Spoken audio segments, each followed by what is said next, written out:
Bonjour à tous et bienvenue dans cette quotidienne. Alors au sommaire, aujourd'hui, on va parler de la planche à voile dans notre rubrique C'est Sport avec Jamie Waymo. Ensuite, petite nouveauté dans cette quotidienne et nouvelle chronique et nouveau chroniqueur. On va accueillir donc Christophe Chalier qui va nous présenter donc la rubrique C'est Citoyen. Et aujourd'hui, on va parler du rôle plutôt du haut-commissaire de la Nouvelle-Calédonie. Et enfin, dans notre rubrique La Science et nous, on va parler de la puce sous-cutanée. Mais avant de développer ces sujets, je vous propose de retrouver notre invité du jour.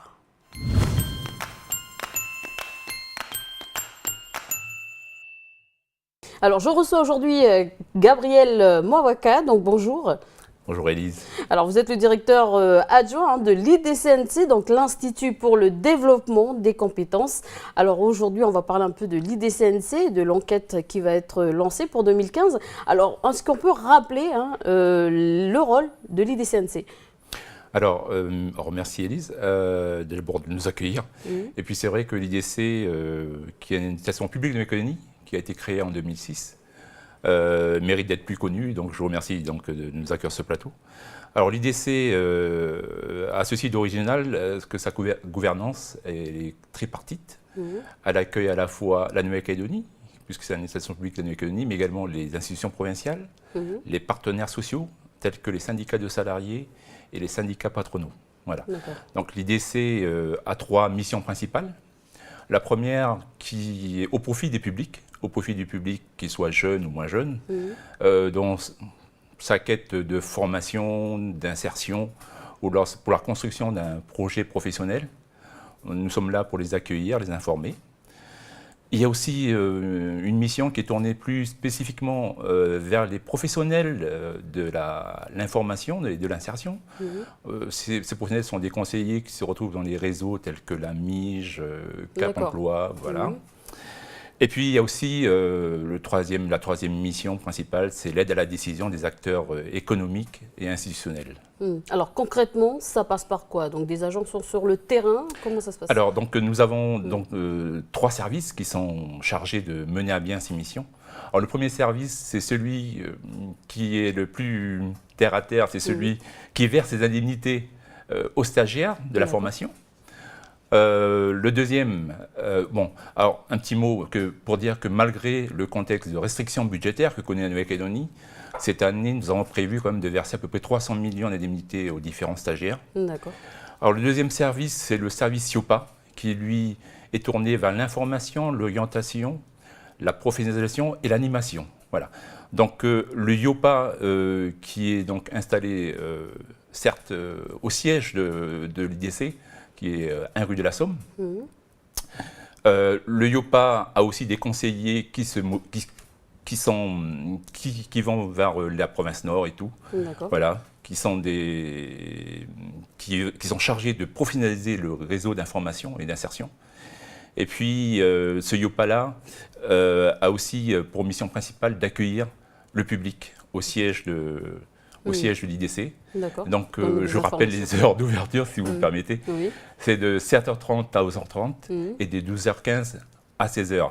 Alors, ce qui est particulier, c'est qu'en dehors de ces heures d'ouverture, pour permettre au public salarié de quand même bénéficier des services, des prestations du IOPA, ils peuvent, sur rendez-vous, avoir des horaires en dehors de ces plages définies. Voilà. Alors, tout à l'heure, vous parlez de formation.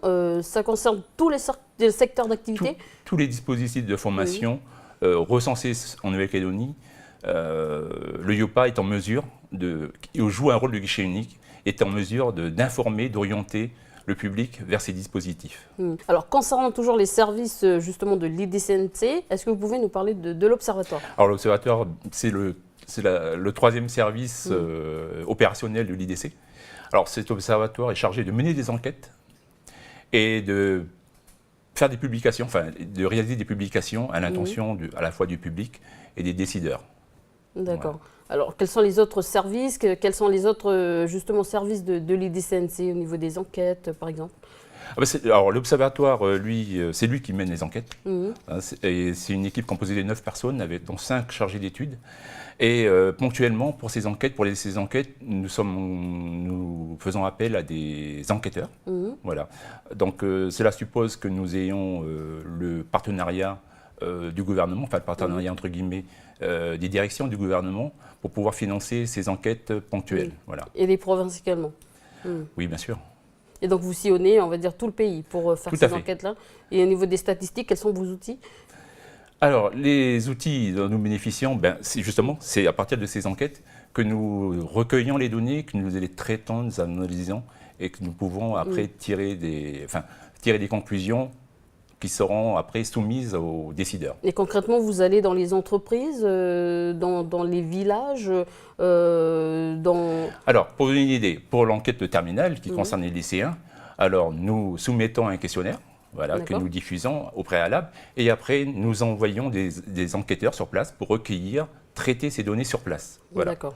Alors, pour l'enquête prospective dont nous allons parler plus tard, pour cette enquête, nous avons envoyé déjà un courrier, un mail, adressé à 6600 entreprises. C'est à peu près 80 000 salariés sur l'ensemble de la Nouvelle-Calédonie. Donc, nous embauchons ponctuellement 7 enquêteurs qui seront chargés, elles, de relancer les entreprises et de les aider surtout. D'accord. Alors justement, vous lancez le sujet sur l'enquête prospective, emploi, formation. Donc, quel est le bilan de l'année dernière plutôt? Quels sont les chiffres, on va dire ça en général? Parce que cette enquête se fait tous les 2 ans. Voilà, tout à fait. C'est une enquête qui a débuté en 2011, renouvelée en 2013. Et donc, nous la relançons donc, au bout de 2 ans, en 2015. Alors, cette enquête, elle est très importante parce que lorsque l'on voit que les déclarations d'embauche qui étaient en baisse en 2013 se sont confirmées par la suite dans les offres d'emploi que l'on a constatées en 2014, donc ça veut dire que les tendances qui se dessinent à l'intérieur des enquêtes, elles ont malheureusement tendance à se confirmer. Voilà. D'accord. Mais sur les raisons de cette baisse de ces offres d'emploi, cela impliquerait que l'on fasse une étude sur le terrain.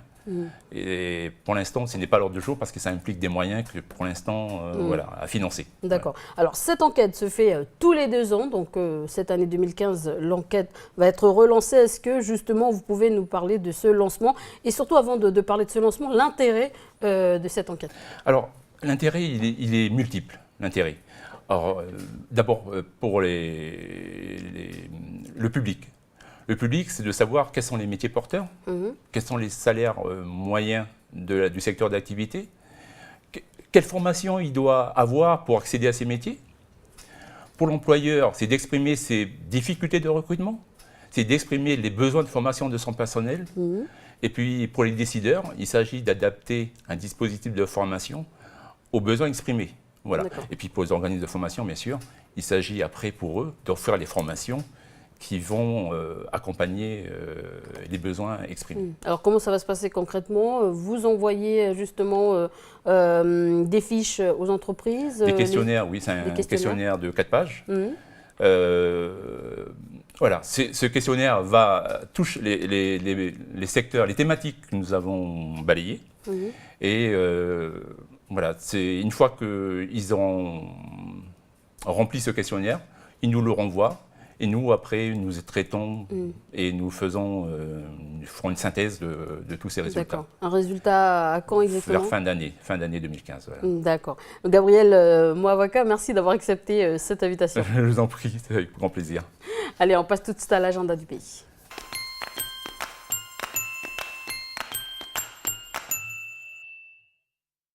Bonjour Anna, alors tu viens encore nous présenter l'agenda du pays. Alors quelles sont les nouvelles que tu as à nous présenter? Alors bonjour Élise et bonjour à tous. Alors on parle divertissement si tu veux pour commencer avec la nuit WOMAD donc, qui cette année a l'honneur d'accueillir Toumani Diabat et son fils Sidiki. Alors c'est un duo exceptionnel. Hein. Ils ont d'ailleurs été récompensés aux Grammy Awards et donc ils diffusent comme ça à travers le monde la musique, le son magique plutôt des koras du Mali. Et je crois que le kora, c'est un petit instrument, hein, un corde africain, c'est ça? Voilà, c'est ça, Elise. C'est un petit instrument traditionnel de là-bas. Et donc, on pourra découvrir, hein, avis justement aux amateurs de musique traditionnelle, ne ratez pas l'occasion. Alors ça se passe où et quand? Alors c'est l'occasion donc de découvrir pour ceux qui ne connaissent pas. Et ça se passe donc le mercredi 11 mars à 19 h à l'espace AP Villa. Donc la soirée elle est spécialement dédiée justement aux musiques d'ici et du monde. Voilà, l'occasion de découvrir aussi d'autres musiques avec une version cuivrée cette fois du groupe de Poneriwen, Tchemara. Alors je ne sais pas si je prononce bien, excusez-moi les Païtis. Pardon. Et puis il y aura aussi une formation de Jamaïque, alors qui s'appelle Bustamento. Voilà, et pour ceux qui ne connaissent pas, hein, l'espace AP Villa se trouve au centre culturel Tibao. Et puis une petite précision concernant le groupe Tchemara, donc c'est un groupe de la commune de Poneriwen. Hein. C'est vraiment un groupe des frères et sœurs en fait qui chantent de la musique chrétienne. Elles ont de belles voix. Hein. Ce sont je vois dans que tu les connais. films Naoutchoué. Oui, je connais. Elles ont des belles voix. Et puis les garçons ne sont pas beaucoup. Et les filles jouent même aux instruments, hein, de la basse, au synthé. Donc voilà, si vous voulez aller les écouter, n'hésitez pas à y aller. L'occasion, donc l'appel est lancé.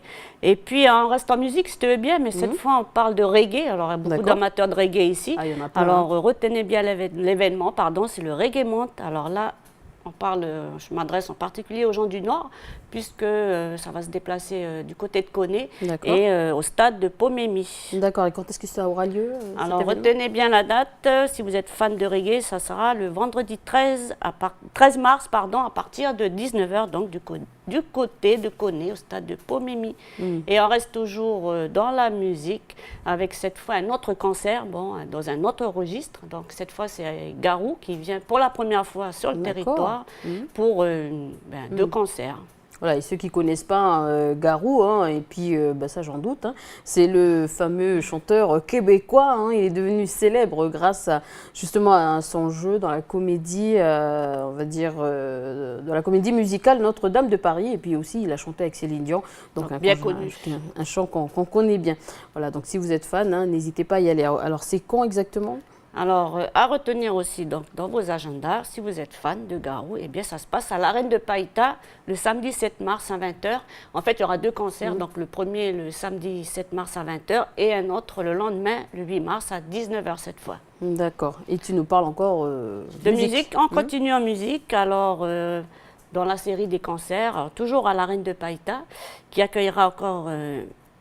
dans un autre registre, mais là c'est un humoriste, donc c'est toujours dans la joie et la gaieté. Le célèbre humoriste Jean-Marie Bigard, donc, qui devrait se produire là-bas le 2 mai. Ensuite, il y aura un rappeur, donc là on revient en musique, un rappeur qui s'appelle Maître Gims, qui lui est attendu en concert le 9 mai. Et on termine avec la chanteuse Nolwenn Leroy, qui est elle annoncée pour le 23 mai. Voilà, eh bien, dis donc, en matière de célébrité, hein, on peut dire que le pays est servi cette année. Hein. C'est bien. Et puis c'est varié, il y en a pour tous les goûts, pour tous les styles. Et puis on n'en parle plus de musique, mais d'expo cette fois. Alors un petit rappel sur l'exposition Mots qui se tient justement au Centre culturel du Mont d'Or. Et si vous voulez aller visiter, eh bien, vous avez jusqu'au 27 février. Et je rappelle que c'est de l'art contemporain. Et ensuite, on va du côté de Yengen. On quitte le sud, on monte dans le nord, donc du côté de Yengen, avec une annonce donc, du club de football de Yengen Sport, donc, qui organise une journée de vente et de bingo. Ça se passera le 28 février, voilà, du côté de Yengen. Alors, on peut rappeler le but de cette journée? Alors, c'est pour récolter des fonds pour le club, pour tous les déplacements qu'ils auront à faire dans la nouvelle saison de cette année. Et puis, voilà, pour couvrir un peu leurs dépenses, pour récolter de l'argent, donc... Vous n'avez rien à faire le 28 février. Rendez-vous à Yingen, au stade municipal. Voilà, c'est une occasion aussi de découvrir la commune de Yingen. Et cette fois-ci, on part du côté de Ouégoua. De Yingen. On traverse, on va à Ouégoua. Et pour parler encore une fois du Festival des Arts du Pacifique. Qui a été annulé d'ailleurs le 19. Qui aura lieu donc le 28 février. Donc, si vous voulez avoir plus de renseignements, vous pouvez aller sur leur site. Ils ont un site internet. Alors, c'est le www.alk.gouv.nc. Et on rappelle que c'est une manifestation qui a pour objectif premier donc, de marquer le coup par rapport à la Journée internationale des langues maternelles, donc journée qui est promulguée par l'UNESCO. Donc, occasion de mettre à l'honneur les langues kanak et en particulier celles de l'ère Haute-Mawa. Alors, comment vont se dérouler les festivités? Alors, on va commencer évidemment, comme tout événement qui a lieu chez nous, par l'accueil coutumier. Donc, ça se fera à Bondé.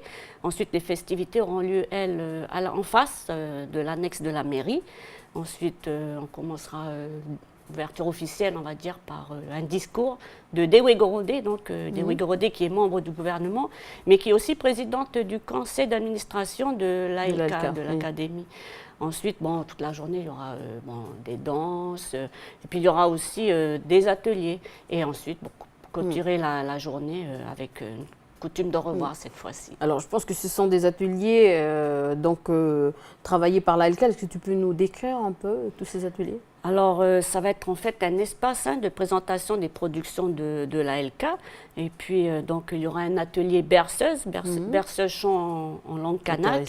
Un atelier d'écriture aussi, toujours en langue kanak. Et puis, un atelier de jeu en langue océanienne. Voilà, puis espérons qu'il va faire beau parce que, voilà, donc c'était une journée qui était prévue le 19 février qui a été reportée au 28 février. On croise des doigts pour que le soleil soit au rendez-vous. Bon, ensuite, on passe à une info pratique cette fois. D'accord. Alors là, ça concerne on revient à Yingen. Donc, on est à Yingen tout à l'heure. On a fait un petit détour à Ouégoua. On revient à Yingen. Cette fois, pour informer la population d'une coupure de courant. Alors, c'est plus précisément sur les tribus de Tindo et Gavatch. Alors, ça se passe aujourd'hui, justement, de 8h30 à 14h30. Toujours pour des raisons d'entretien sur le réseau haute tension. Voilà, donc pour tous les rendez-vous culturels et puis toutes les informations, merci donc Anna. Et puis on te retrouve demain pour l'agenda et puis pour ta chronique. Tata à tous. Allez, on retrouve tout de suite notre rubrique C'est Sport.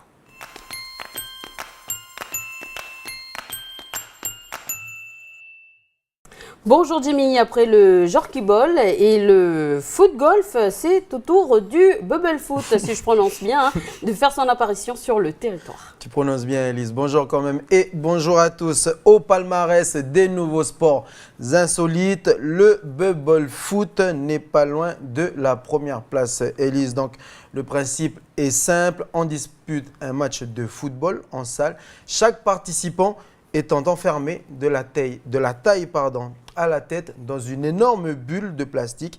Les contacts sont vivement encouragés et la célébration des buts a encore plus d'importance que de remporter la rencontre. Voilà, comme ça, les couleurs sont lancées.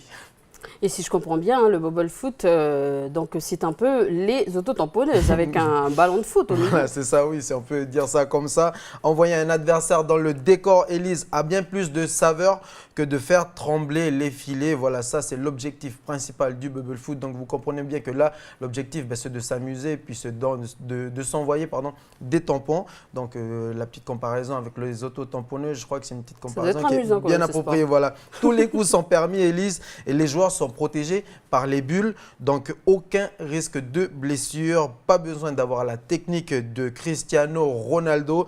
La bulle met chaque joueur au même niveau. C'est une discipline très connue en métropole, présente dans plusieurs départements français, dans plusieurs régions françaises. Le bubble foot débarque en Nouvelle-Calédonie et vous propose de découvrir ses vertus. On écoute tout de suite Philippe Cognier, organisateur de la journée du 8 mars, la journée découverte du bubble foot. C'est tout de suite.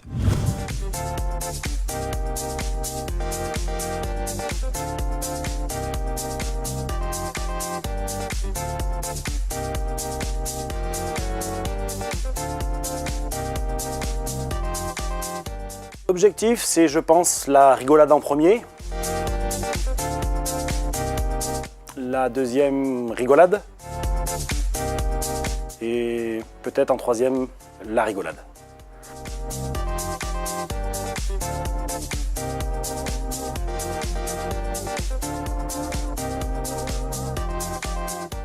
Alors le bubble foot, c'est pas de compétition, c'est simplement on a une carcasse en plastique de bubble foot, on est dans une bulle, d'où l'anglais bubble, et on va jouer au foot, ce qui nous permet d'avoir un contact direct avec l'adversaire ou même avec ses propres partenaires, et on se fait pas mal parce qu'on tombe avec cette boule. Et les contacts sont amortis grâce à la boule, et l'avantage de la boule, c'est que c'est ouvert à tout le monde, même ceux qui sont bons comme ceux qui sont pas bons.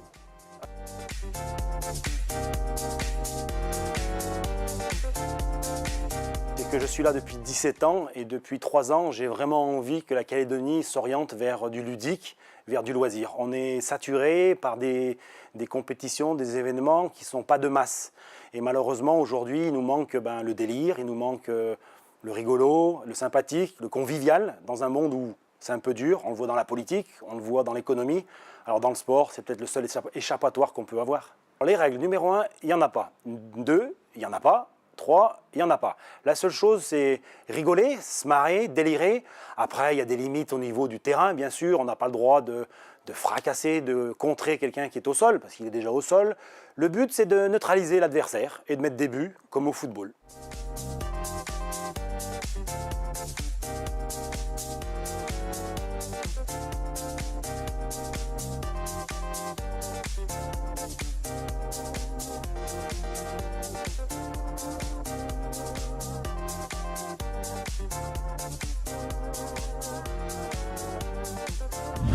Alors, on rappelle l'heure et la date du rendez-vous? Alors, ça va se passer le dimanche 8 mars au stade de l'Olympique. Le stade de l'Olympique, c'est le stade qui est situé à Sainte-Marie, le terrain synthétique, dimanche 8 mars, voilà, à partir de 8 h du matin. Alors, des images spectaculaires, hein, en sachant que ce sont, on va dire, des jeunes joueurs qui ont déjà quelques années de pratique. Oui, voilà, c'est ça, Elise, ce qu'on vient de voir à l'instant dans le reportage, dans l'interview avec Philippe Cognier. Vous avez tout de suite deviné, ce sont des joueurs qui ont déjà pas mal d'années d'expérience de bubble foot derrière eux. Donc, du coup, voilà, on assiste à des ciseaux, à des retournées, et puis même à des chocs assez spectaculaires. Je pense que dimanche 8 mars, ça sera plus de la découverte avec des images moins, on va dire, moins cascade, on va dire ça, moins de cascade, mais plus ça va être rigolo, ça va être sympa, comme l'a dit Philippe Cognier dans son interview. Ouais. Et on enchaîne donc avec la plage plutôt à voile, hein, qui fait son retour dans le pays. En effet, Elise, la plage à voile ou la planche à voile, mais en même temps, ça reste la dans le même planche ou la contexte. plage, Voilà, direction la plage. Donc la planche à voile version internationale fait son comeback, ou plutôt le pays a signé son retour dans le circuit international du championnat du monde de windsurf en accueillant en novembre dernier, l'an dernier, l'ultime étape de la compétition. Après 20 ans d'absence, Elise, c'est une bonne nouvelle pour le pays, pour la discipline et puis surtout pour les 600 licenciés qui ont pu observer le gratin mondial de la discipline. 58 compétiteurs étaient présents dans les 40 meilleurs mondiaux. Qui dit retour de la Coupe du Monde dit opportunité. Voilà, pour nos windsurfers de pouvoir se confronter au niveau international. Antoine Albo, multiple champion du monde de funboard, c'est un Français, avec Ben Van Der Steen, champion du monde en titre, Lena Erdin ou encore Delphine Cousin, ce sont des stars, des grands noms de la discipline, donc des références qui ont assuré le spectacle pour le plus grand plaisir du public calédonien sur le coup, qui n'ont pas du coup boudé l'événement. Alors l'enjeu des cagous n'était pas encore, on va dire, de taquiner les professionnels du circuit, hein, qui ont été les mieux classés. Voilà.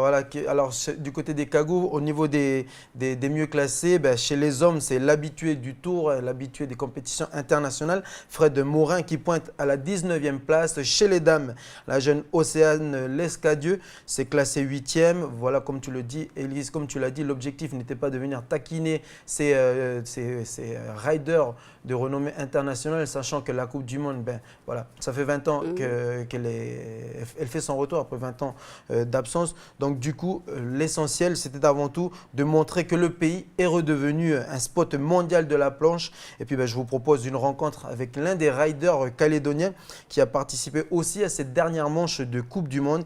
Il s'appelle Axel Jourdain et dans ce reportage, il revient sur cette Coupe du Monde. Tout de suite, direction les plages de Lansvata.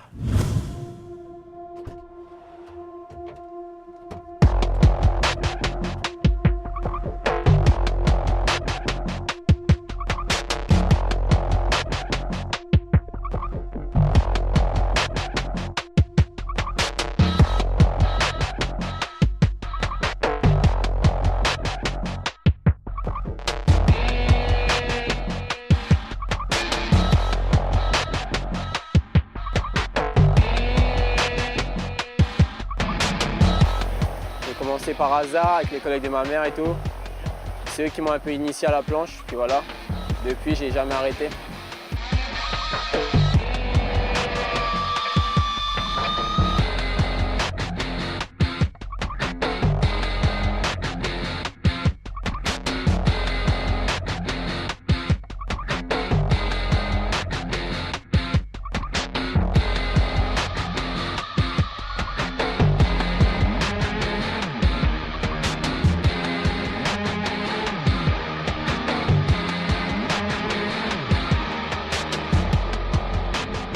J'ai essayé 2 ou 3 sports, mais j'ai pas réussi à accrocher. Après la planche, non, je pensais pas en faire. Voilà, j'aime bien la mer, j'aime tout ce qui est nautique et tout, donc c'était bien, enfin, c'était gagné pour moi. La première fois que je suis monté sur une planche, je me suis senti bien direct. Et puis voilà, j'ai accroché et franchement, je suis pas prêt d'arrêter, quoi. Every finger in the room is pointing at me. I wanna spit in their faces. Je pense que je dois être un peu au-dessus des 30 nœuds, peut-être. Ça fait presque 60 km/h. Figures that my courage would use to sell out now. I've been looking for a savior in these dirty. Donc voilà, l'année dernière, il y a eu le retour de la Coupe du Monde. Ça faisait 20 ans qu'elle n'était pas venue en Calédonie.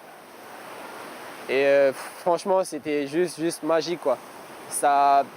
Il a fallu faire une grosse préparation, aussi bien sur l'eau qu'à terre au niveau physique.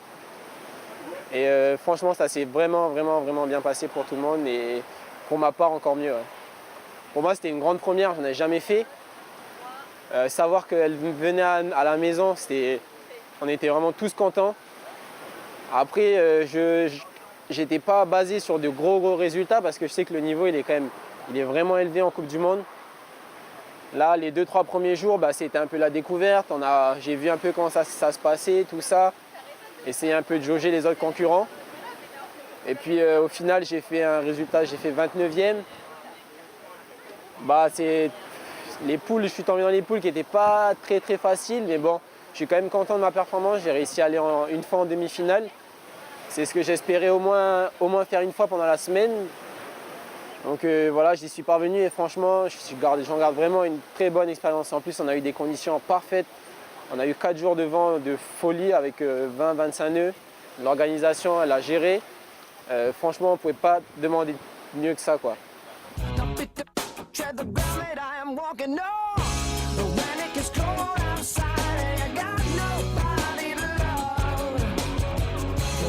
Réussir à faire des bonnes performances étant jeune, ça fait vraiment plaisir, quoi. Et puis c'est la concrétisation de plusieurs heures d'entraînement aussi sur l'eau. Et puis voilà, quoi, c'est de la régularité et tout. Franchement, c'est une grande satisfaction de réussir à faire rapidement de bons résultats.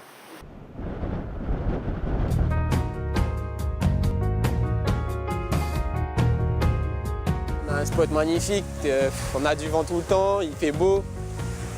On peut rien demander de plus, quoi. Franchement, c'est juste magique de pouvoir naviguer dans des conditions comme ça, sur un plan d'eau comme la Calédonie. Et ouais, en plus, en planche, tu as la particularité de pouvoir aller assez loin, facilement et rapidement. Donc voir beaucoup de spots, voir plein de nouveaux paysages et tout, c'est vraiment top. C'est une autre manière de découvrir la Calédonie et de manière écologique.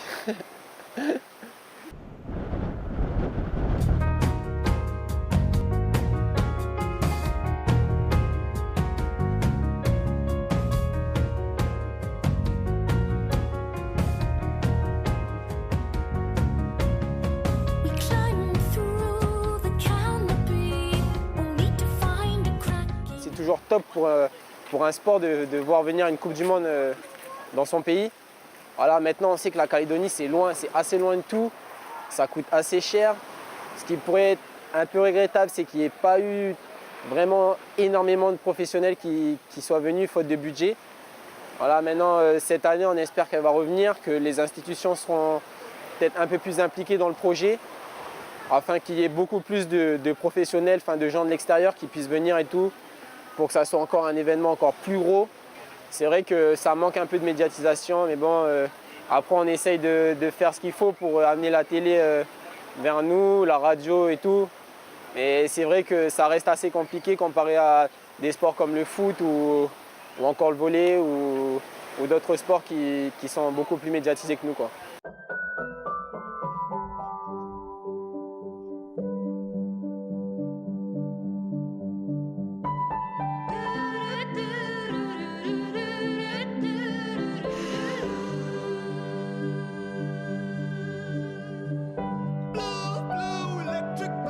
That's the color of my room where I will live.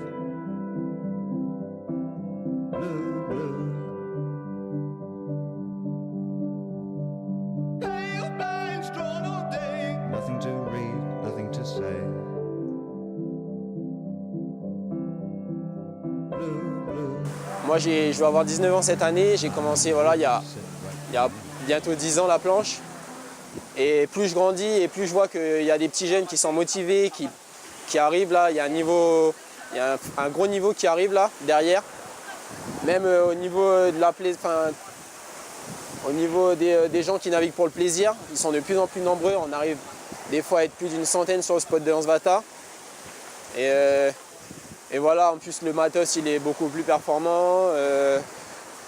Il y a tout pour avoir. On a tout pour se procurer du plaisir, quoi. Voilà. J'espère qu'elle va encore plus monter en puissance, qu'on va être beaucoup plus sur l'eau, et puis qu'on ait une année vantée, quoi. Histoire qu'on puisse faire un max de compète et puis que tout le monde soit content.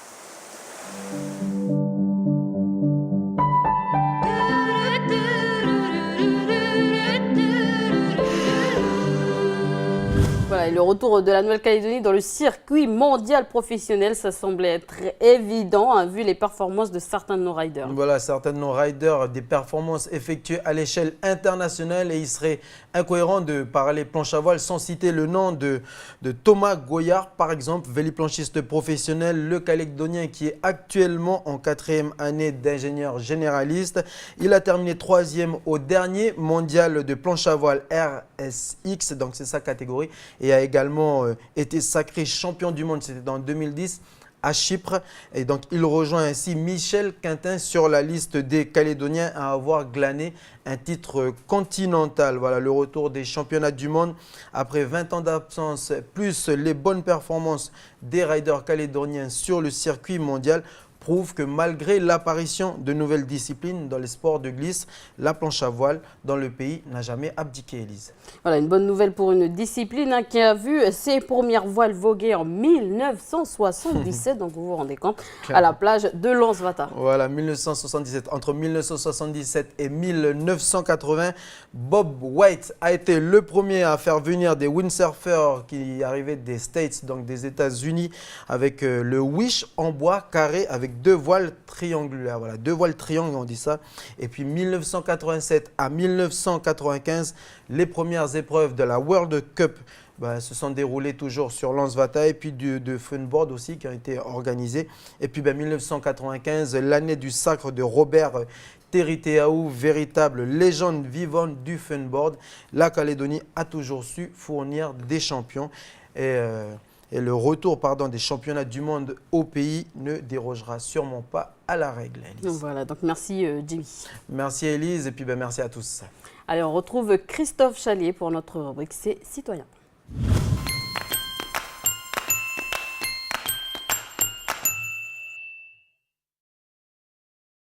Alors, à partir d'aujourd'hui, nous vous proposons une nouvelle rubrique dans la quotidienne. Ça s'appelle C'est Citoyen. Et pour la présenter, j'accueille un nouveau chroniqueur dans l'équipe, Christophe Chalier. Bonjour Christophe. Bonjour Élise, bonjour à tous. Alors, quand je dis, on va dire, un nouveau dans l'équipe, j'exagère un peu parce que tu nous as rejoint. Donc, il y a un an à NCTV, tu es notre directeur général adjoint. Donc, je ne vais pas dire n'importe quoi. Donc, non, plus sérieusement, hein, tu nous as rejoint pour présenter cette rubrique à l'antenne. C'est parce que tu connais bien les institutions et on va dire que même si nous savons tout ou à peu près comment ça marche, hein, nous avons parfois du mal, hein, dans nos démarches quotidiennes à bien appréhender qui fait quoi, où s'adresser quand on a un problème. En effet, Élise, j'ai travaillé pendant 25 ans pour les collectivités locales de la Nouvelle-Calédonie. J'ai eu des fonctions dans des domaines très variés, culture et sport, finances, enseignement, formation, jeunesse. Et je vous ai rejoint à NCTV en décembre 2013. Je me suis dit que je pouvais mettre à profit mon expérience pour faire bénéficier les téléspectateurs d'un certain nombre d'informations sur des démarches à effectuer au quotidien. D'accord, alors de quoi on va parler justement dans ta rubrique? Dans cette rubrique, je compte vous faire découvrir la vie des institutions. Oui. Donc, d'une manière, qui fait quoi? Donc, quelles sont les compétences et le rôle de l'État? Quelles sont les compétences du gouvernement et du Congrès de la Nouvelle-Calédonie?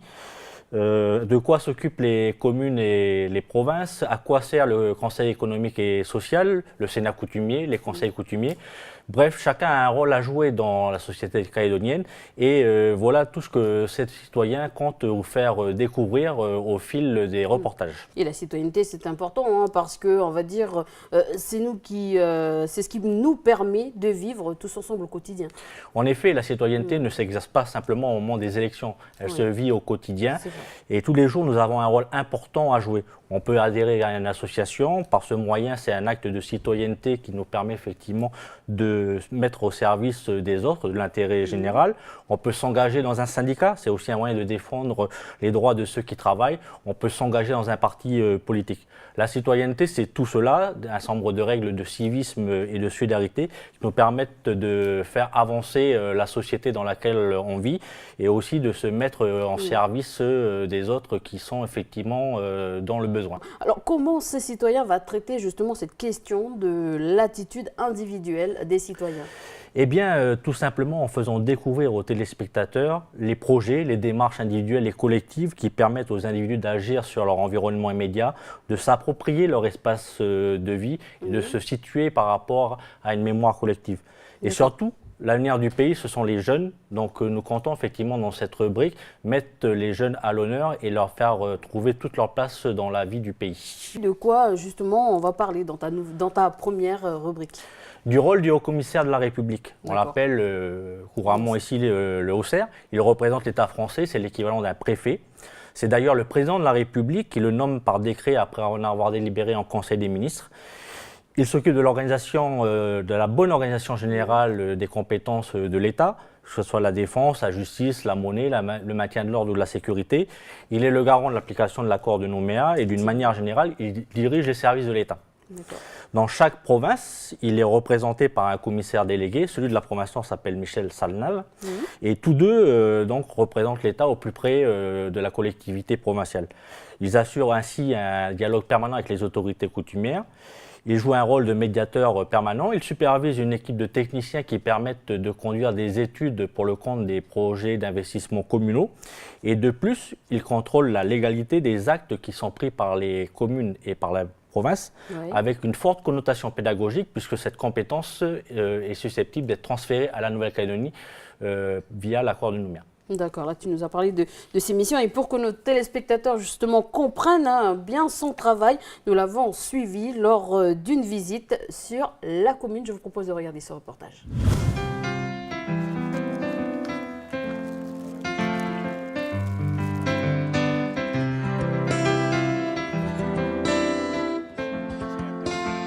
L'objectif, au fond, c'est d'aller à la rencontre des hommes et des femmes qui vivent en Nouvelle-Calédonie sur le terrain, en Brousse ou ailleurs, de mieux les comprendre, de mieux les connaître, de mieux connaître aussi leurs problèmes ou leurs difficultés, et puis aussi de mieux mesurer tous les efforts de développement qu'ont déjà fait les communes.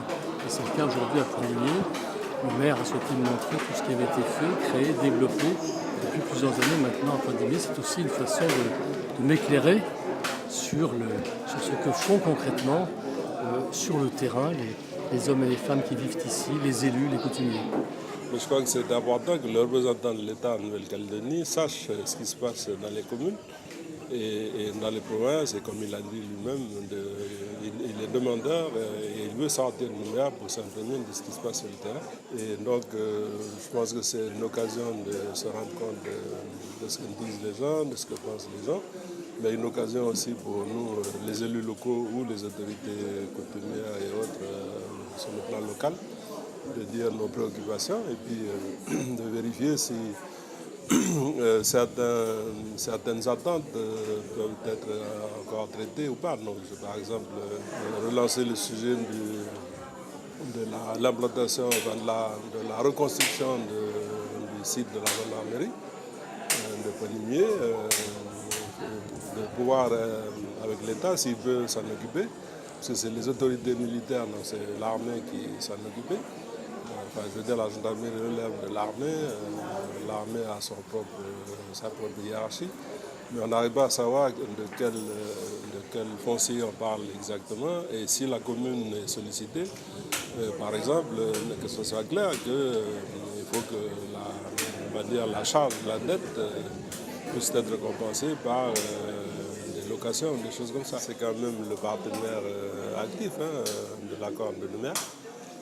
Donc beaucoup de choses doivent être tenues comme information à la disposition du haut-commissaire. Déjà, c'est qu'ils soient au courant des réalisations qui ont été faites par le concours des crédits de l'État sur le contrat de développement pour l'eau et l'assainissement, le renforcement AEP et le programme d'assainissement. Une occasion donc pour expliquer les techniques de traitement de l'eau pour l'AEP comme pour les eaux usées que la commune de Ponimier a repéré et choisi. C'est quand même des choses qu'on fait avec les crédits de l'État. Et puis pour les autres programmes, aussi bien sur ces deux-là que pour les autres programmes, par exemple la rénovation de la première école publique de Ponimier, donc ce qu'on appelle l'école primaire de Ponimier, comme le projet de morgue. Donc ce sont des projets comme ça dont les études sont portées par la STAC, le service d'aide aux communes, que nous avons demandé à conserver sur la côte Est, simplement justement parce qu'il n'y a pas beaucoup de bureaux d'études qui répondent aux sollicitations des communes de la côte Est. Donc on voulait le tenir au courant de ce qu'on a réalisé grâce à la STAC, avec l'appui de la STAC et avec des crédits d'État, des cofinancements d'État en tous les cas. Je crois que ce sont des investissements importants pour la commune. Il y a ici, à Ponimier, beaucoup de choses qui ont été faites en matière, vous le disiez, d'assainissement, de réseau d'eau potable, en matière d'équipement public. C'est important. L'État a contribué à ces investissements, l'État a financé ces investissements via les contrats de développement. Je crois que c'est aussi une façon de mesurer, de travailler ensemble sur la continuité, sur l'avenir et de définir ensemble d'autres projets qui pourraient voir le jour. Voilà, et est-ce que ces visites du haut-commissaire sont fréquentes? Ces visites sont plus ou moins une tradition. Donc Vincent Bouvier a pris ses fonctions le 18 août 2014 et il s'agissait de son premier déplacement officiel dans l'intérieur du pays. Une visite comme celle que nous venons de voir, c'est l'occasion pour le Haut-Serre de mieux connaître la réalité du terrain et d'appréhender l'avancement des projets comme la construction des routes, des écoles ou de l'assainissement ou de la réduction en eau potable. Tout ça parce que l'État, d'une manière ou d'une autre, est susceptible d'avoir financé ou de financer ces projets. Donc on va dire que ces visites sont importantes pour l'État. Oui, cela permet effectivement de conforter son rôle de partenaire de l'accord de Nouméa et d'acteur du rééquilibrage et du développement local. C'est car l'objectif qui est visé par les pouvoirs publics, c'est bien effectivement d'offrir des prestations sociales et des équipements équitables sur l'ensemble du pays. Et pour une commune, quel est l'intérêt justement de telles visites? En fait, ces visites sont très importantes parce que le maire a une double casquette. Il est à la fois agent de l'État et agent de la commune. Qu'est-ce que ça veut dire? C'est que le maire exerce un certain nombre de fonctions administratives sous le contrôle de l'État. La publication des lois et règlements, l'organisation des élections, la légalisation des signatures et la tenue de l'état civil. De plus, le maire et l'exécutif communal, il exécute l'ensemble des délibérations prises par le conseil municipal, notamment en ce qui concerne les programmes d'investissement. De plus, il est le chef de l'administration communale. Donc il a des comptes à rendre? Oui, en effet, il a des comptes à rendre sur son action auprès de l'État, puis de ses administrés. Donc c'est vous, c'est toi, Élise, c'est moi. Des visites comme celle du haut-commissaire lui permettent effectivement de communiquer sur ses actions, parce qu'une visite d'un Haut-Serre, on en parle à la télévision et dans les journaux. Et donc, on le fait aujourd'hui. Et je crois qu'il y a d'autres intérêts pour les communes. Oui, pour réaliser des projets, il faut un certain nombre de financement. Donc, la mairie a besoin d'argent. Qui peut effectivement lui en donner, notamment l'État. Mais il y a des dotations et des subventions qui existent. C'est le Fonds intercommunal de péréquation qui est en provenance de la Nouvelle-Calédonie. C'est une dotation qui est calculée en fonction de la population de la commune, de sa superficie, du nombre d'élèves scolarisés. Ça peut être des subventions des provinces et les dotations d'équipement de l'État et du contrat de développement. Alors, je comprends pourquoi ces visites sont indispensables aux communes, parce qu'elles permettent justement aussi d'informer le haut commissaire sur l'état de leur financement, de leurs finances plutôt, et leurs besoins pour mener à bien leurs projets. Voilà, j'espère que ça vous aura aidé à comprendre comment ça fonctionne. Et puis, je vous dis à un prochain rendez-vous. Merci Élise. Merci à Christophe, tous. merci. Allez, on passe tout de suite à notre rubrique Grandeur Nature.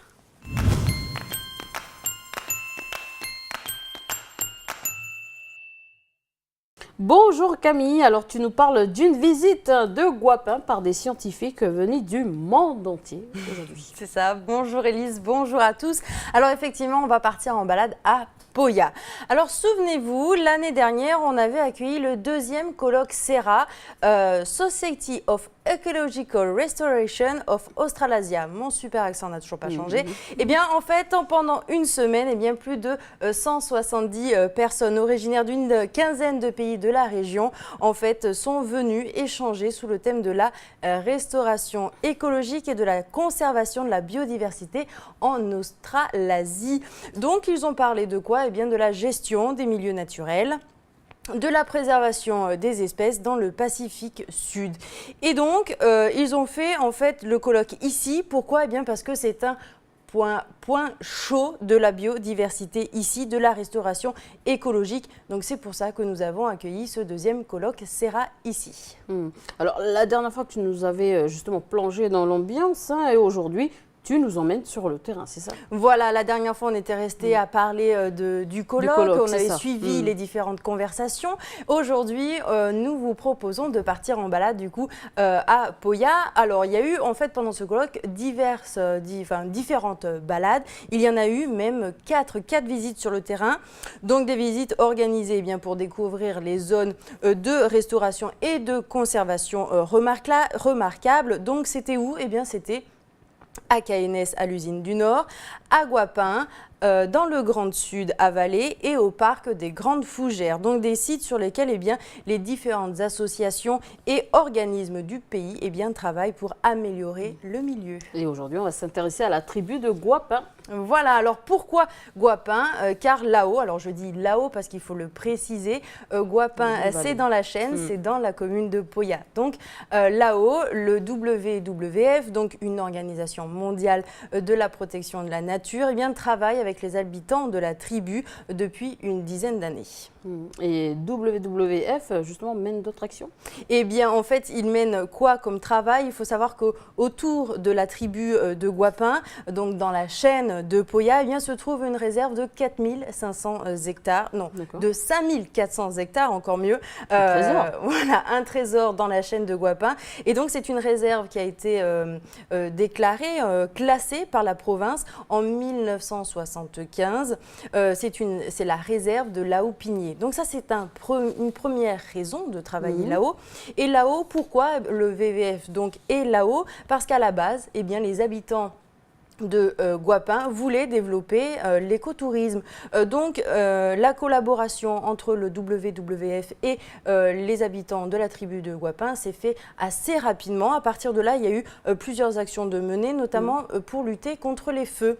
Parce qu'il faut bien sûr préserver cette réserve. Donc lutter contre les feux, c'est donc restaurer les milieux. Et comment ça se fait? Eh bien, on reboise et on commence donc à planter des arbres. Donc, pour lutter contre les incendies, pour créer une barrière de protection. Donc c'est un bon moyen pour préserver la biodiversité de la région. Donc voilà un petit peu le travail qui se fait depuis une dizaine d'années sur Guapin. Et c'est cette visite, c'est ça que les scientifiques venus du monde entier sont allés voir à Guapin. Donc je vais arrêter d'en parler et je vous propose tout de suite de regarder tout ça en images. Regardez.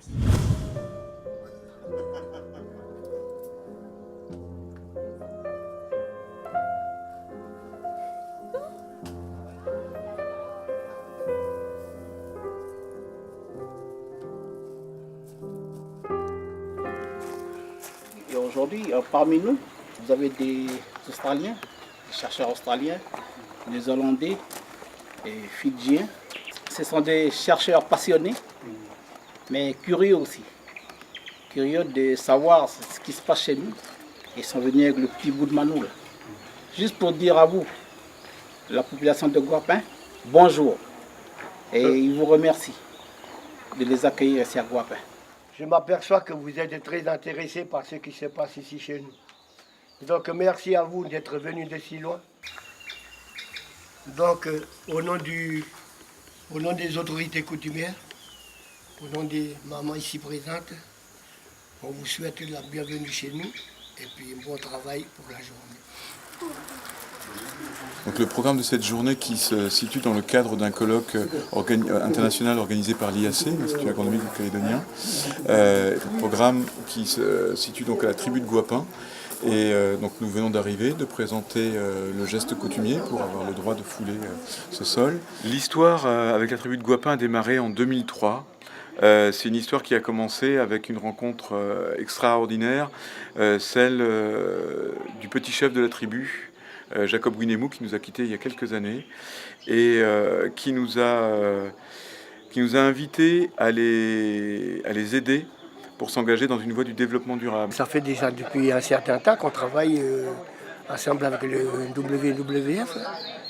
Donc quand il est arrivé chez nous, il s'est aperçu que nous, à la tribu, on travaille pas avec les engrais chimiques et tout ça, quoi. On protège l'environnement. Petite pause café, on se rend dans une première pépinière, celle d'Anne-Marie Bourricaou, qui est une pépiniériste exceptionnelle, pour faire voir le travail qui est fait, la récolte des graines d'espèces natives et qui poussent dans les pépinières, 12 pépinières à la tribu de Guapin.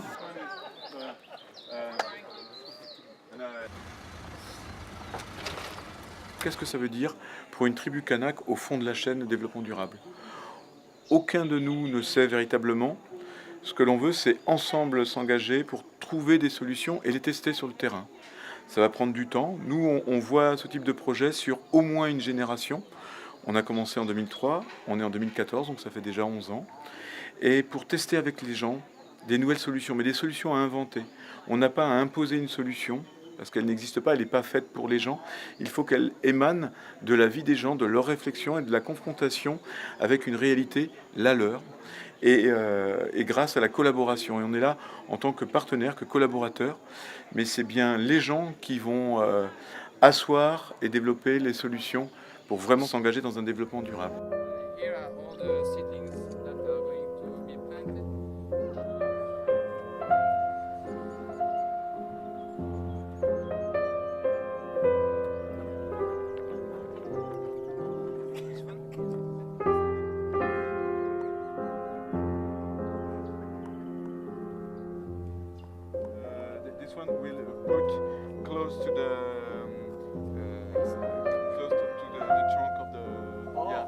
Ça, c'est des bois morts d'Érythrine Oui, voilà. D'accord. It's from Erythrina wood. Erythrina? Erythrine? Yeah.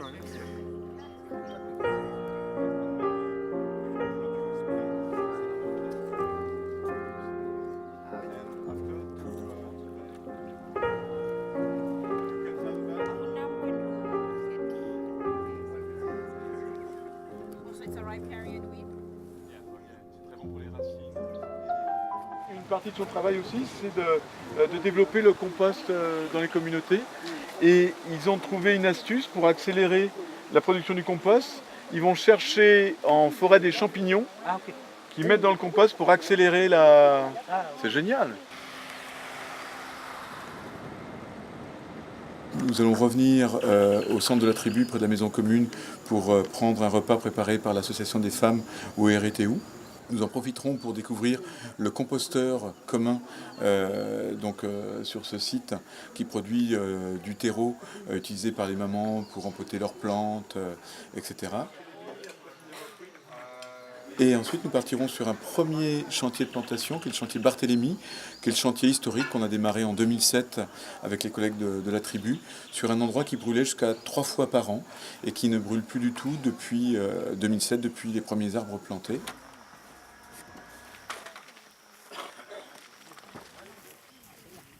On va visiter l'endroit où on fait les tests. On fait des tests en pépinière et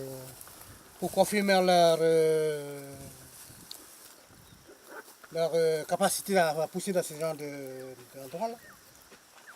Donc on amène les plants qu'on plante dans les pépinières, puis on vient tester dans cet endroit où on fait les tests. Et cette plantation, on l'a nommée Barthélemy. C'est par rapport à un ancien qui nous a orientés vers ce genre de vision-là, de planter des arbres dans la savane et aussi au bord des criques.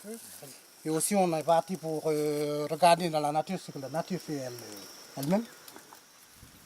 C'est tous les sapins qu'on voit dans la tribu. Bon, là.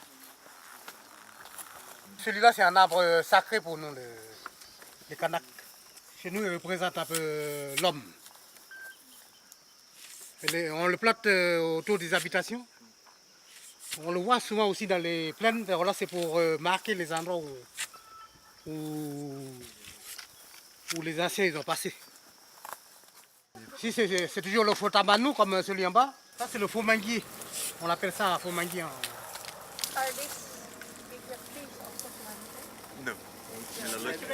Cela, c'est le niaouli. Ici, c'est le bois tabou. Il peut pousser comme ça directement sur le sol, mais il peut pousser aussi sur les branches. Ici, c'est le palétuvier de montagne. Vous avez des cheflera qui ont 4 ans et qui donnent déjà des fruits.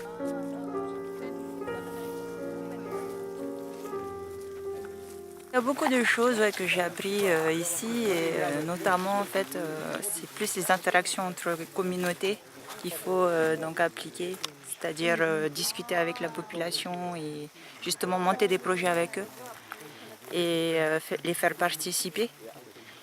Et donc je pense que c'est important à inclure en fait les gens d'ici, les gens qui vivent dans la nature en fait.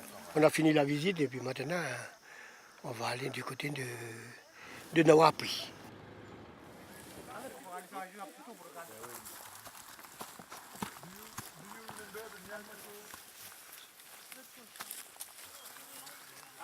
Longtemps avant, ça c'était une immense forêt humide. Et progressivement, donc les gens, la population s'est installée. Et naturellement, on ouvre des endroits pour diversifier les usages, pour s'installer. Mais progressivement, l'ampleur du feu s'étant développée, les paysages forestiers ont tendance à reculer. Et il y avait une menace, entre autres, sur la ressource en eau. Et voilà, vous pouvez voir un peu tout ce qu'il y a comme endroit à restaurer, quoi. C'est toute cette partie-là où il y a de la savane. C'est là qu'on essaie de planter. Pour nous, c'est une fierté, parce qu'ils voient le développement qui se passe en tribu. Alors pour nous, c'est tout à fait, on est très contents. Eh bien, c'est un beau travail de restauration qui est fait justement là-haut à Guapin. Mais dis-moi, combien de pépiniéristes travaillent là-bas? Mais déjà, plein de personnes sont impliquées à Guapin et les pépiniéristes, eh bien, ce sont essentiellement des femmes, 9 femmes et bien sûr un homme. Il faut toujours un homme dans l'histoire. Donc attention, leur travail, qu'est-ce que c'est? Le travail de pépinière. En pépinière, qu'est-ce que c'est? Eh bien, tout d'abord, ils doivent aller chercher les graines dans la forêt, eh bien, faire germer ces graines et puis attendre, bien sûr, que ces jeunes pousses eh bien, deviennent des arbres pour pouvoir organiser des journées de plantation et puis de voir ces arbres grandir. Voilà. D'accord. Alors, qu'est-ce qui est le plus planté? Eh bien, c'est les faux tamanous, c'est le pin colonnaire, c'est le cohu aussi. Ce sont voilà, ces arbres qui sont le plus plantés. Alors, on a aussi vu le compost. Hein, c'est soutenu aussi par le WWF, ça d'ailleurs. Exactement. C'est eux aussi qui gèrent tout ça. Donc, le compost est fabriqué eh bien, pour le développement des plants en pépinière.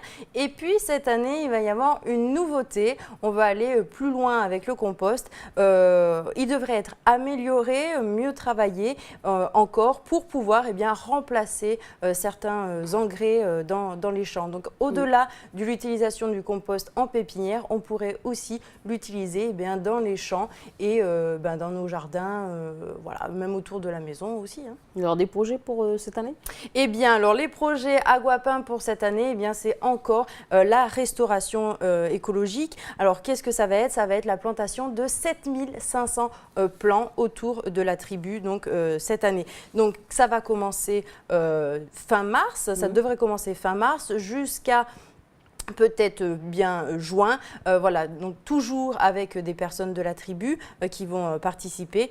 Et puis, qu'est-ce qui va être planté? Eh bien, ça va être des faux tamanous, comme je disais tout à l'heure, c'est l'arbre le plus planté dans la région. Pourquoi? Eh bien, parce que c'est un arbre qui a des propriétés d'être pionnier. Et puis, il a des petits fruits qui attirent eh bien, les roussettes qui sont très appréciées, et les oiseaux aussi. Donc voilà, il va y avoir aussi des kaoris de plantés. Donc, en attendant, eh bien, ces jeunes pousses sont endurcies eh bien, en pépinière, et bientôt, ils vont même être sortis de la pépinière pour bien être confrontés à leur nouveau milieu, à être sous le soleil, sous la chaleur. Donc voilà, on va commencer à les habituer à leur futur environnement. Mais attention, ça ne veut pas dire qu'on les laisse là sécher au soleil. Non, non. Les plants sont quand même assez bichonnés, arrosés au quotidien. On leur enlève la mauvaise herbe et puis les insectes systématiquement. Et WWF mène d'autres actions? Oui, il y a d'autres actions aussi qui sont menées. Par exemple, il y a une nouvelle session de reboisement qui va être organisée à Azareux, donc autour de Bourail. Donc là, pareil, ça sera en juin, donc il y aura un appel d'offres de fait. Et puis, il y a d'autres zones aussi où le WWF est présent. C'est notamment autour de la Dembéa. On sait que dans la chaîne de la Dembéa, eh bien, il y a une source d'eau. Cette source, c'est celle qui alimente la ville de Nouméa. Et donc, autour, eh bien, ils font régulièrement des actions de reboisement, et là encore ils ont des grands projets autour de cette zone. Donc si vous voulez vous renseigner, si vous voulez les aider, si vous êtes intéressé, si vous voulez en savoir plus, eh bien vous pouvez vous renseigner au 27 50 25. Voilà, il y a un petit peu, vous pouvez demander tout ce qui vous intéresse, et puis pourquoi pas les aider à aller replanter des arbres régulièrement, ça se fait. Voilà, donc merci Camille. Merci Elise, à bientôt. Allez, on retrouve Chloé pour notre rubrique Demandez le programme.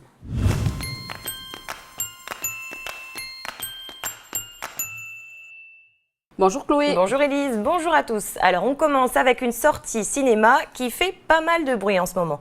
Il s'agit du dernier Clint Eastwood, American Sniper, c'est le titre.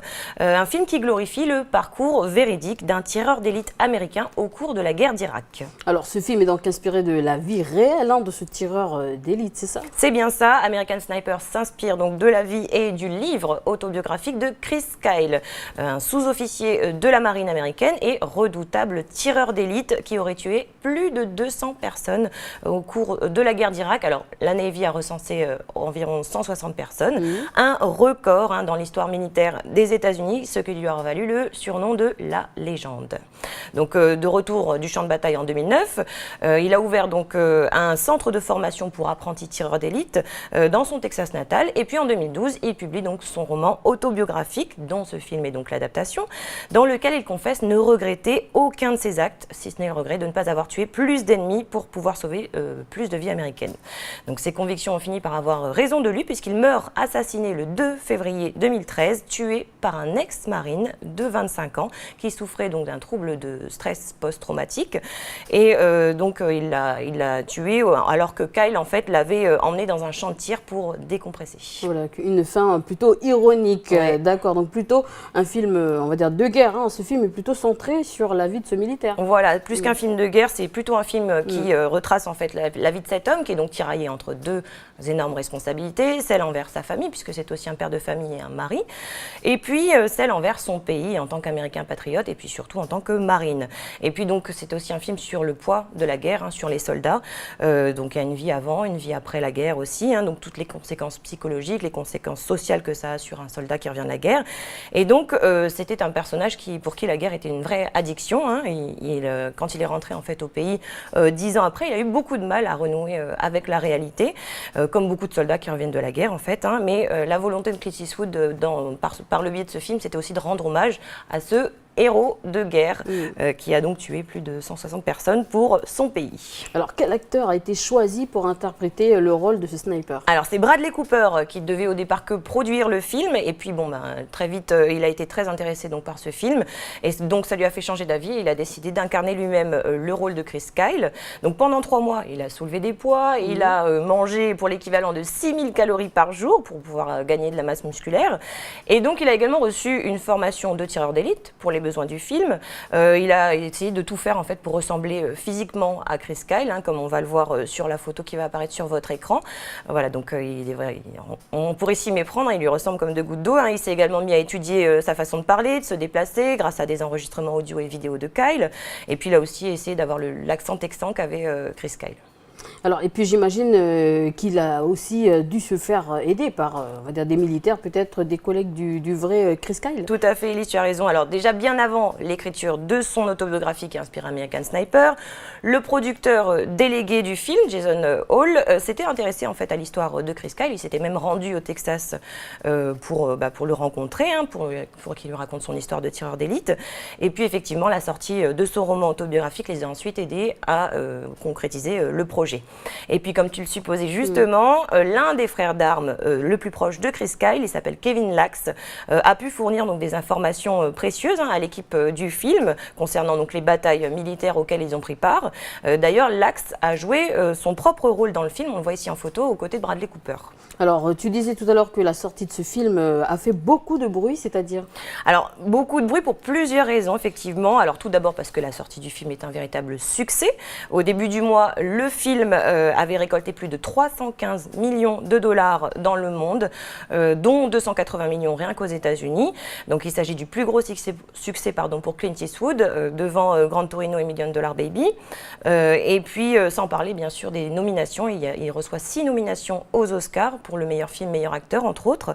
Alors, comme cette chronique est enregistrée avant la cérémonie des Oscars, je ne peux pas vous donner les résultats. Et puis, il a également fait du bruit parce que le procès en fait, de son assassin présumé, à Chris Kyle, il a démarré mercredi dernier.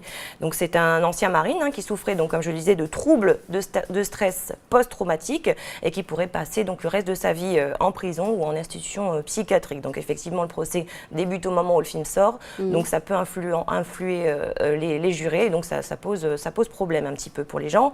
Et puis aussi, une autre raison qui fait que ce film fait beaucoup parler de lui, c'est bien sûr la polémique politique que suscite ce film aux États-Unis. Le personnage de Chris Kyle est depuis devenu un symbole, celui d'un héros pour certains, et puis celui de l'échec d'une guerre pour d'autres. Voilà, en attendant que vous fassiez vous-même votre avis, je vous invite à découvrir la bande-annonce, c'est tout de suite. Seriez-vous surpris si je vous disais que la Navy vous a attribué plus de 160 morts?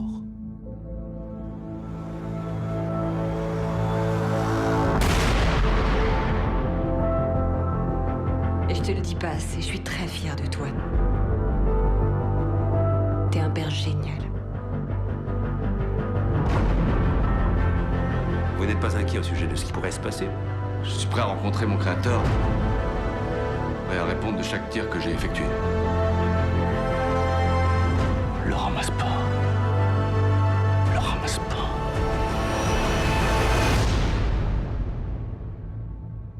T'es où alors, en Allemagne? Non, je suis revenu. T'es rentré? Mais qu'est-ce que tu fais? Je crois que j'avais besoin d'un peu de temps.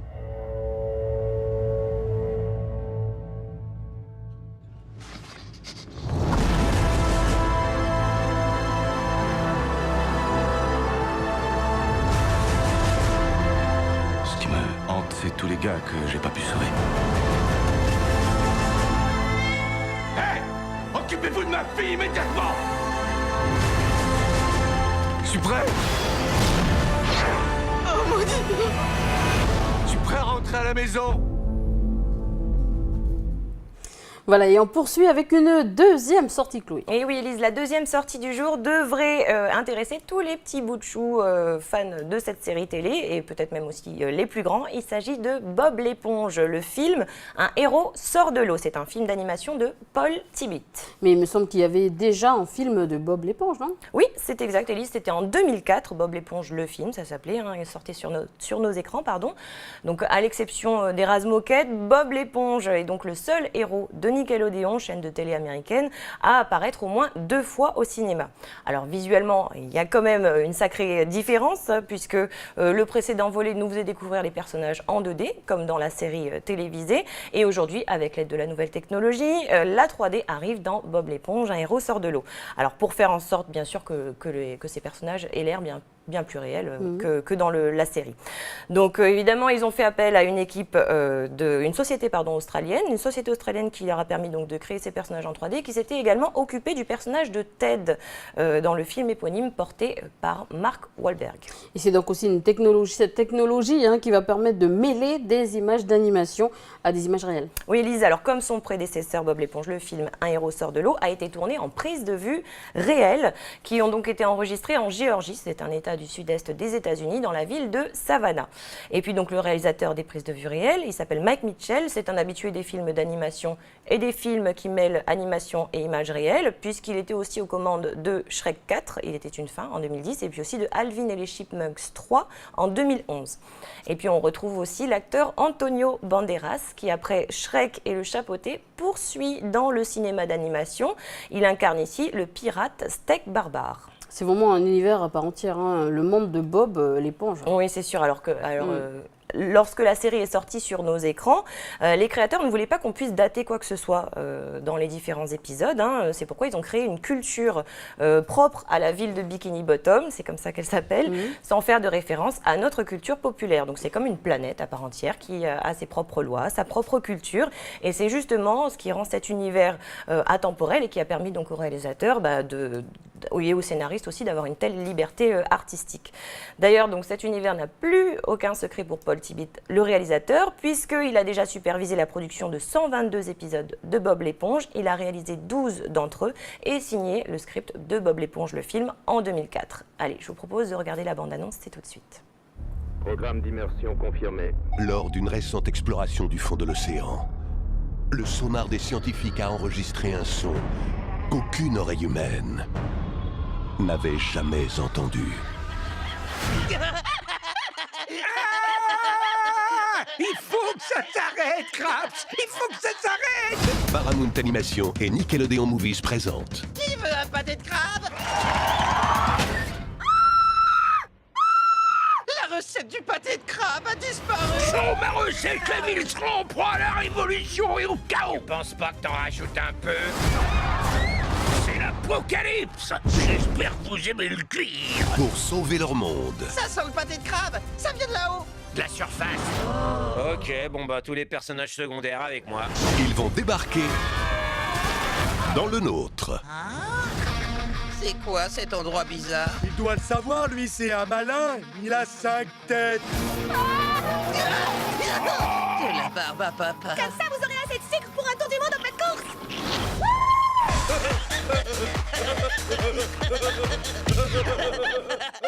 Ça agit longtemps le sucre. En 2015. Des pâtés de crabe! De quel droit utilisez-vous ma recette, tu veux dire? Ma recette. C'est ce qui m'arrive quand j'ai le trac. La seule façon d'arrêter un super vilain, On va le dégommer! c'est de devenir des super-héros. Regardez-moi, je suis un dieu. Mais c'est quoi cette engin diabolique?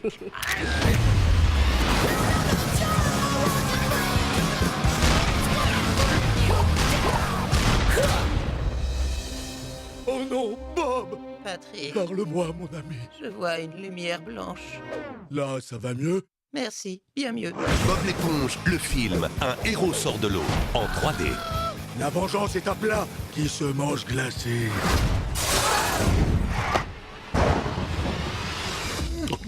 On aurait peut-être dû choisir un autre super pouvoir, Patrick. Voilà, un peu foufou, ça me rappelle un peu un dessin animé que je regarde pas, Les Lapins Crétins. C'est aussi crétin, ouais. Et on finit comme d'habitude avec les affiches des autres salles obscures du pays. Oui, alors cette semaine à la fois, retrouvez Invincible, biopic réalisé par Angelina Jolie, qui retrace donc la véritable histoire du champion olympique et héros de guerre Louis Zamperini, interprété ici par Jack O'Connell. Donc une séance est prévue aujourd'hui, une autre demain à 17h30, ces 2 séances, et puis 2 séances aussi le samedi ce samedi 28, donc à 17h et 19h30. Et du côté de Bourail? Alors à Bourail, 2 films à l'affiche, comme chaque semaine. Alors le premier film, Into the Woods, de Rob Marshall, où plusieurs intrigues de contes de fées bien connus se croisent afin d'explorer les quêtes et les rêves de tous les personnages. Donc une séance aujourd'hui, une autre demain et une ce samedi 28. Et puis le deuxième film proposé, Les Nouveaux Sauvages. C'est une comédie dramatique hispano-argentine réalisée donc par Damien Zifron et produite par Monsieur Pedro Almodovar. Donc ce film raconte comment beaucoup de gens qui subissent le stress, l'inégalité, l'injustice, la pression du monde dans lequel on vit, et ils craquent un jour, ils pètent un câble. Et donc les héros des Nouveaux Sauvages franchissent donc cette étroite barrière entre qui sépare donc la civilisation et la barbarie. Donc ça peut être une trahison en amour, le retour d'un passé refoulé, la violence enfermée dans un quotidien un quotidien. Donc voilà, ce sont des prétextes qui font que ces gens pètent un câble un jour et qui les entraînent donc dans un vertige où ils perdent les pédales. Voilà, donc une séance est prévue aujourd'hui même et puis une autre ce jeudi 27. Voilà, très bien Chloé, on te retrouve bientôt pour de nouvelles sorties ciné. Avec plaisir Élise, merci à tous, à très vite. Allez, je vous propose de retrouver Mara pour notre rubrique La Science et nous.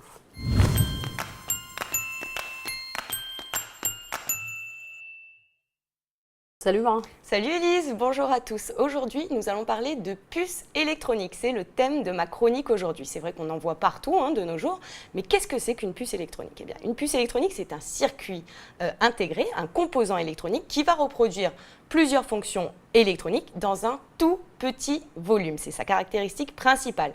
Il contient des informations diverses en fonction de l'utilité qu'on va lui donner par la suite. C'est vrai qu'on y est habitué, de nos jours, on en voit partout, carte bancaire, téléphone portable, ordinateur, même les consoles de jeux. Et même aussi, je dirais même plus, dans les animaux de compagnie, c'est quelque chose qui devient aussi monnaie courante. Alors, les puces qu'on va retrouver dans nos petits compagnons à 4 pattes, ce sont des puces qui sont lues en fait grâce à un lecteur spécifique et chaque puce en fait va correspondre tout simplement à un numéro d'identification avec un fichier associé qui correspond en fait à la carte d'identité de l'animal. Ce n'est pas non plus son dossier médical avec les vaccinations mises à jour, tout ça, ça ne va pas aussi loin. Mais en tout cas, ça permet d'identifier un animal quand il n'y a pas son maître avec lui.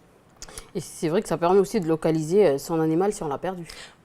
Alors, ça permet de le localiser si et seulement si il y a une bonne âme, une personne qui va ramener l'animal perdu chez un vétérinaire, puisqu'ils ont dans leur cabinet le lecteur adapté qui va nous permettre de lire en fait tout simplement le numéro d'identification de l'animal. Alors, c'est quelque chose qui n'est pas obligatoire encore en Nouvelle-Calédonie, mais par contre, c'est obligatoire si on veut faire voyager son animal. Là, c'est quelque chose qui est demandé obligatoirement par la douane.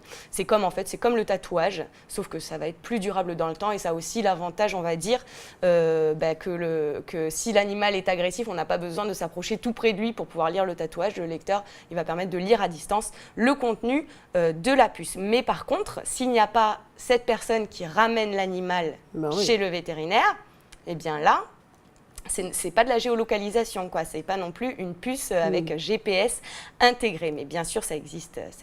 C'est quelque chose qui n'est pas obligatoire, mais la technologie sait bien entendu le faire. Il y a une puce qui existe, qui est un peu comme un radar, en fait, qui est connectée directement avec un smartphone, donc par système Bluetooth. Oui, toujours nos smartphones. Les fameux c'est comme ça maintenant. Donc en fait, si on se trouve dans un rayon de 30 mètres autour de l'animal, eh bien, le smartphone va donner une alerte et va nous donner la position GPS précise de l'animal. Et il existe aussi des puces avec GPS intégrées, mais par contre, ce sont des modèles qu'on ne peut pas implanter sous la peau des animaux. Là, c'est à la volonté du maître. S'il tient vraiment à son animal et que son animal a tendance peut-être à s'échapper souvent, ça peut arriver, eh bien, il peut faire l'acquisition donc de cette puce qu'il va fixer sur le collier de l'animal et qui lui permettra de le géolocaliser n'importe quand il le souhaite. Donc ça, c'est utile, comme je le disais, pour les animaux fugueurs, mais ça ne servira à rien, bien entendu, si on est victime d'un vol. Ça existe, il ne faut pas se voiler la face. Ça existe beaucoup, surtout aussi chez nous. Les animaux de race, ils se font voler. Dans ces cas-là, ça ne servira à rien, puisque le voleur va enlever le collier. Le collier, et puis à moins que la puce est intégrée dans le chien. Oui, mais ça, pour l'instant, c'est pas encore possible. On verra par la suite. Et ça pourrait justement être utile pour les personnes malades qui ont des problèmes de mémoire, Alzheimer et tout ça. Oui, exactement. Au-delà des animaux de compagnie, ça pourrait aussi rendre service aux personnes aux familles qui hébergent un membre qui ont un membre de leur famille qui a des problèmes de mémoire et qui a tendance aussi à fuguer. S'il a un bracelet qui contient une puce GPS, ça peut avoir des applications intéressantes. Après, reste à savoir si ça va être efficace, parce qu'il faut quand même que la personne en question soit consentante. On ne va pas la forcer à mettre un bracelet GPS, sinon ça ne sert à rien, elle va l'enlever. Un bracelet électronique, c'est pire que... C'est un peu comme les prisonniers, quoi. Voilà, c'est un peu limite niveau éthique, je suis d'accord avec toi. Par contre, toujours dans le domaine médical, il y a quelque chose de très intéressant qui est en projet encore pour l'instant, c'est encore à l'état de prototype. C'est une puce sous-cutanée plutôt, pas cutanée, pour contrôler en fait l'état de santé des personnes. Donc ça permettrait en fait de mesurer différents paramètres, comme par exemple le taux de glucose pour les personnes qui sont atteintes de diabète, puisqu'on sait que leur taux de glucose n'est pas régulé naturellement. Donc d'avoir une puce qui pourrait contrôler ça en permanence, ça pourrait être intéressant. Donc le prototype pour l'instant fonctionne avec un patch qui doit se placer juste au-dessus de la puce sous-cutanée. Et donc ce patch contient un champ magnétique qui va fournir l'énergie nécessaire au fonctionnement de la puce. Alors, ce serait aussi possible d'imaginer le rechargement par l'énergie qui est due au changement de température du corps. Ce serait aussi possible d'aller dans cette direction-là. Bon, pour l'instant, avec le patch, ça fonctionne. Et ce patch sert aussi à retransmettre les informations par Bluetooth à notre smartphone. Attention encore. Et qui transmet ensuite au médecin. Et ensuite, le médecin pourra décider, dans le cas d'un patient diabétique, d'ajuster le taux d'insuline en conséquence. En fait, ça dépend tout simplement des substances qui sont mesurées. Ça pourrait également servir pour prévenir les attaques cardiaques ou, par exemple, juger de l'efficacité d'une chimiothérapie. Et donc, tout dépend des substances que l'on mesure. Et ensuite, il n'y a qu'à ajuster les doses en conséquence. Bon, même si je suis un peu sceptique, c'est vrai que pour le domaine médical, ça pourrait être très, très, très intéressant et ça éviterait justement aux patients des prises de son à répétition. Et puis, c'est vrai que les prises de son, c'est fatigant. Ouais, et puis, selon les maladies, les personnes doivent se rendre régulièrement soit à l'hôpital ou soit faire venir une infirmière à domicile. Et voilà, se faire ça plusieurs fois par semaine, je pense qu'ils seraient contents de pouvoir s'éviter ça. Par contre, d'un autre côté, ça fait peur aussi. Ça fait un peu nouvel ordre mondial où on contrôle tous nos faits et gestes. C'est sûr que plus de vie privée là. Ouais, c'est sûr que côté éthique et côté moral, moi aussi je trouve ça extrêmement limite. Pour les applications médicales, c'est difficile d'être contre quand on voit tous les avantages que ça nous donnerait, que ça donnerait aux patients qui en ont besoin.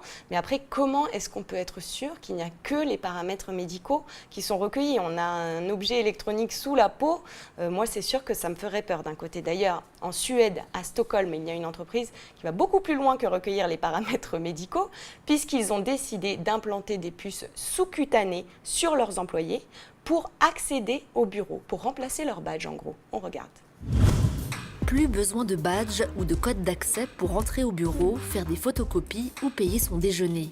La société Epicenter, qui gère un complexe de bureaux high-tech à Stockholm, propose aux salariés des différentes entreprises de se faire implanter sous la peau une puce RFID ou puce d'identification par radiofréquence quand la biologie rejoint la technologie.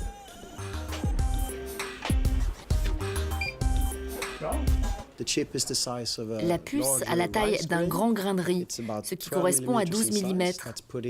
Elle est insérée à l'aide d'une seringue et elle envoie un code RFID. C'est un outil d'identification qui peut communiquer avec les objets autour de vous. C'est pratique ici, vous pouvez ouvrir les portes à l'aide de votre puce, vous pouvez faire une impression sécurisée avec nos photocopieurs, vous pouvez également communiquer avec votre téléphone mobile ou envoyer votre carte de visite à des personnes que vous rencontrez. Tout le monde ne partage pas l'enthousiasme de ce patron suédois. L'implant n'est en général pas protégé et les données qu'il contient pourraient être piratées, d'où une menace pour la vie privée et la sécurité. Mais pour le patron de l'Epicenter, les implants peuvent simplifier et accroître considérablement l'efficacité des tâches quotidiennes. Cette puce pourrait être utilisée à l'avenir dans tous les services exigeant aujourd'hui un code, une clé ou une carte. Je pense que tous les paiements pourraient être faits de cette manière. En ce qui concerne la santé, une personne peut également communiquer avec son médecin et lui envoyer des informations sur son alimentation et son état physique. L'implantation de cette puce se fait sur la base du volontariat et selon son fabricant, elle serait totalement inoffensive pour la santé. La quantité de métal dans cette puce est si petite qu'il n'y aurait aucun risque de déclencher des détecteurs de métaux. Voilà, donc aucun risque de déclencher des détecteurs de métaux, mais quelle garantie justement de ne pas être traqué par ses employeurs?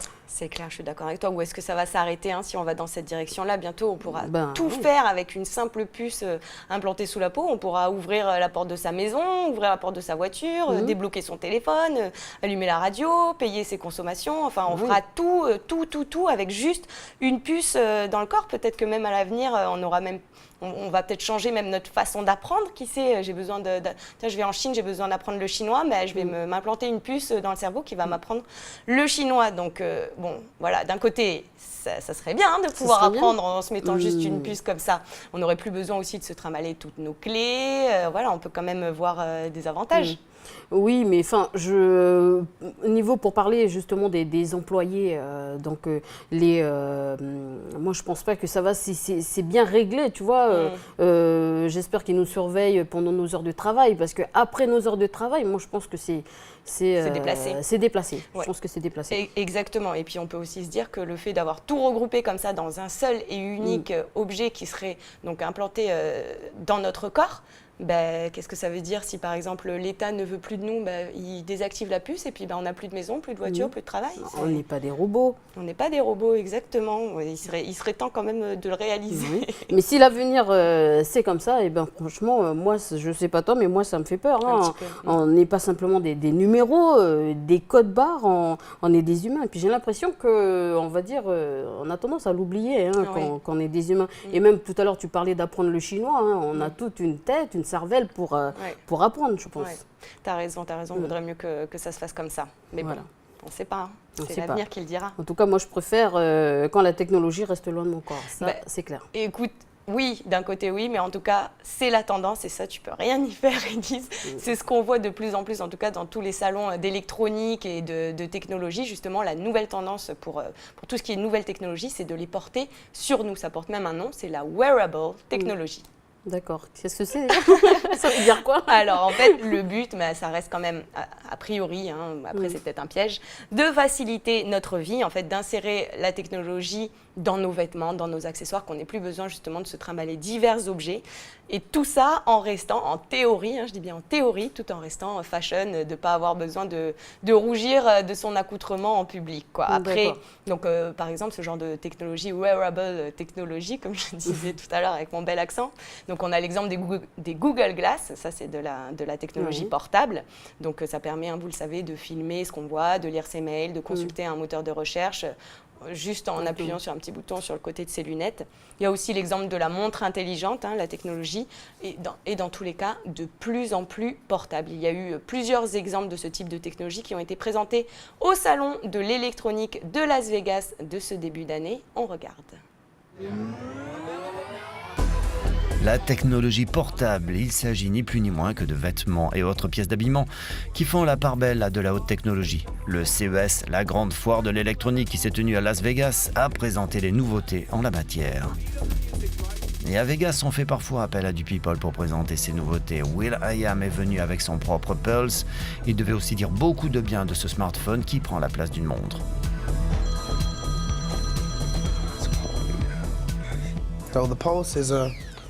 Donc Pulse est un appareil autonome qui est équipé d'un GPS, de la 3G, du Wi-Fi, du Bluetooth. Il fonctionne avec une carte SIM, il est doté de la même technologie que l'on a dans sa main avec son smartphone. Ça, ce sont des chaussettes intelligentes tricotées par Sensoria. Chaque chaussette est équipée de 3 capteurs qui détectent la pression exercée par le pied.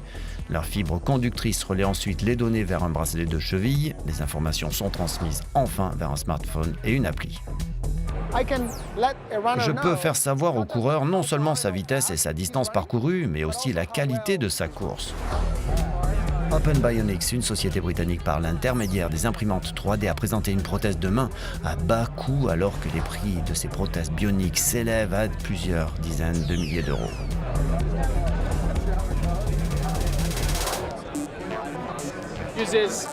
La prothèse utilise des signaux qui détectent l'activité musculaire et une personne amputée a toujours des muscles dans son bras qui peuvent toujours bouger.